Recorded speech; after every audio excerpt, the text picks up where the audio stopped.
جس جانور کے گلے میں کسی کا پٹا نہیں ہوتا اسے جس وقت جس کا دل چاہتا ہے مار دیتا ہے، اور جس کے گلے میں کسی کا پھٹا ہوتا ہے بچا رہتا ہے۔ تجھ سے در در سے سگ سگ سے ہے مجھ کو نسبت، میری گردن میں بھی ہے دور کا پٹکا تیرا۔ ایک تو وارث والا بندے کو لوارث نہیں ہونا چاہیے، اور دوسرا اسے یہ بھی احساس ہونا چاہیے کہ میرے وارثوں کی میری طرف توجہ کتنی زیادہ ہے، میری طرف توجہ کتنی زیادہ ہے۔ اللہ بڑا مہربان ہے، بڑا کریم ہے، بڑا رحیم ہے، لیکن وہ کہتا ہے میری توجہ تو کرانا اپنی جانب، تو آ تو صحیح نا مسجد میں، میری توجہ کرانا۔ تو نماز پڑھے گا تو میں تجھے ثواب دوں گا، تو روزہ رکھے گا تو میں تجھے اجر دوں گا، تو حقوق العباد پورے کرے گا تو میں تجھے معاف کروں گا۔ یہ تھوڑی بات ہے کہ اللہ بڑا مہربان ہے تو ہم گھر میں بیٹھے رہیں تو رحمت چھلک چھلک کے آئے گی، اس میں شک نہیں، لیکن وہ کہتا ہے تجھے ماننا تو پڑے گا نا، اگر تو نہیں مانے گا تو تجھے سزا دوں گا۔ ایک تو وارث والے بنے، لوارث نہ بنے، اور دوسرا یہ خیال کریں کہ اگر میرا کوئی وارث ہے، میرے اگر کوئی آقا ہیں، تو میں نے کس حد تک ان کی توجہ اپنی جانب کرائی ہے۔ اعلیٰ حضرت فرماتے ہیں کیسے آقاؤں کا بندہ ہو رضا، بول بالے میری سرکاروں کے۔ نسبت بندے کو بچا دیتی ہے۔ جب کسی کا کوئی وارث ہوتا ہے تو لوگ کہتے ہیں ستّی خیرہ، میں کہتا ہوں اسے ساری خیر ہی ہوتی ہے، 7-8 نہیں ساری خیر ہی ہوتی ہے۔ مجھے دشمنوں نہ چھیڑو، میرا ہے کوئی جہاں میں۔ جب کوئی وارث ہوتا ہے نا تو پھر انسان بچا رہتا ہے۔ بہت ساری چیزیں تو ویسے ہی وارثوں کے کھاتے میں چلی جاتی ہیں، ادھر آتی نہیں۔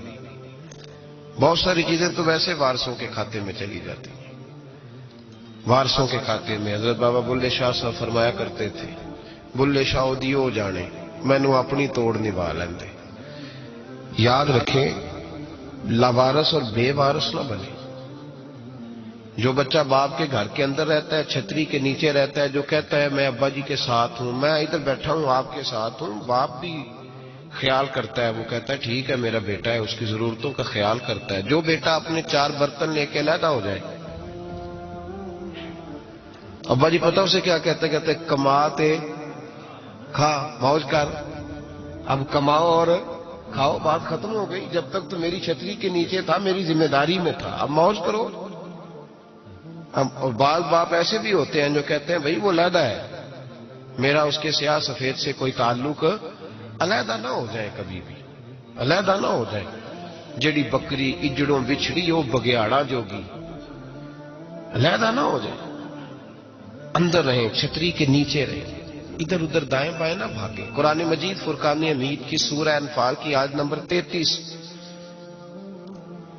کفار مکہ نبی پاک صلی اللہ تعالی علیہ وسلم سے کہتے تھے کہ اگر ٹھیک ہے ہم نہیں مانتے معاذ اللہ، تو آپ اللہ سے کہیں ہم پہ پتھر نازل کریں، آپ کہیں اللہ سے عذاب نازل کریں، کہیں اللہ سے۔ نبی پاک صلی اللہ علیہ وسلم نے نہیں کہا، یہ حضور کی رحمت تھی،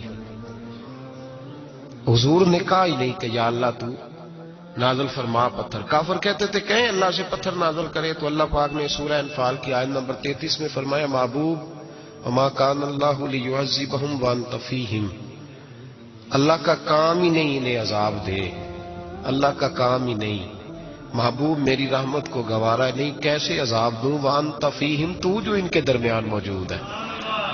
محبوب جب تک تو مکے میں موجود ہے، مدینے میں موجود ہے، میں انہیں عذاب نہیں دوں گا، یہ مانگیں گے بھی تو میں انہیں عذاب۔ اللہ تو کافر کو عذاب نہیں دیتا مصطفیٰ کی برکت سے، اللہ تو کافر کو۔ بلکہ ایک نقطہ ہمارے مفسرین نے بیان کیا ہے، نبی پاک صلی اللہ علیہ وسلم طائف تشریف لے گئے تو حضور سید عالم صلی اللہ علیہ وسلم نے ان کو تبلیغ کی، انہوں نے جواب میں پتھر مارے، حضور کو لہو لہان کر دیا، حضور واپس تشریف لائے۔ حضرت زید بن حارثہ رضی اللہ تعالیٰ عنہ ساتھ تھے، کہتے ہیں جب واپس آئے تو اللہ پاک نے حضرت جبریل امین کو بھیجا، کہا میرے محبوب سے جا کے پوچھو کہ حبیب اگر تو کہتا ہے نا تو میں ان کو 2 پہاڑیوں کے بیچ رکھ کے مسل دیتا ہوں، 2 پہاڑیوں کے درمیان رکھ کے پیس دیتا ہوں، تباہ کر دیتا ہوں ساری بستی طائف کی، اگر تو کہتا ہے۔ مثل دیتا ہوں ساری بستی، تو اگر کہتا ہے تو۔ حضور نے فرمایا نہیں یا اللہ، چلو یہ نہیں مانتے، ان کی آنے والی نسلیں ہی مان جائیں گی، یہ نہیں۔ اب ہمارے مفسرین نے یہاں ایک جملہ لکھا ہے، ہمارے بزرگ فرماتے ہیں جو رب کافر کو عذاب نہیں دیتا بغیر محبوب کے مشورے کے، کافر کو عذاب نہیں دیتا محبوب کے مشورے کے بغیر، تو مسلمانوں کو کیسے عذاب دے گا؟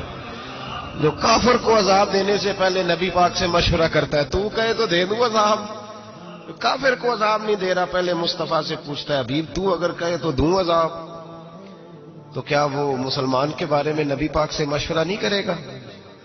تو پھر اعلیٰ حضرت بول پڑے، کہنے لگے کیسے آقاؤں کا بندہ ہوں رضا، بول بالے میری سرکاروں کے، کیسے آقاؤں کا بندہ ہوں رضا، بول بالے۔ اور پھر کہنے لگے پیش حق مجدہ شفاعت کا سناتے جائیں گے، وہ آپ روتے جائیں گے، ہم کو ہنساتے جائیں گے، وسعتیں دی ہیں خدا نے دامنے محبوب کو، جرم کھلتے جائیں گے اور وہ چھپاتے جائیں گے، اور باغ جنت میں محمد مسکراتے جائیں گے، پھول رحمت کے گریں گے، ہم اٹھاتے جائیں گے، صلی اللہ علیہ وسلم۔